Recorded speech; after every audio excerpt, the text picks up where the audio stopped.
2 plain and dry burgers, please. In real life, heroes don't wear capes. You look like you're working hard today. Yes, sir. Here in Kingsland, they wear tennis shoes and shorts covered in mud.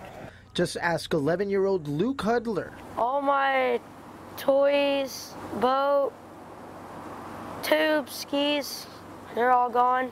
Luke's been working hard all day, trying to salvage from floodwaters some of his grandmother's things. We've been cutting carpet, cutting sheetrock, vacuuming. Thank you very much, sir. No problem. And across Ranch Road 1431, yet another sign of heroes. We got a phone call from a close family member of our P. Terry's family that said the community needed a little pick-me-up, and so we want to just come and spread some smiles today with some hamburgers and cheeseburgers. Volunteers with businesses like P. Terry's stepped up to give a hot meal to the thousands of people affected. It is so cool because I don't have the means to cook. We come in our dirty work clothes, we took off our mud boots, and come down here, we eat.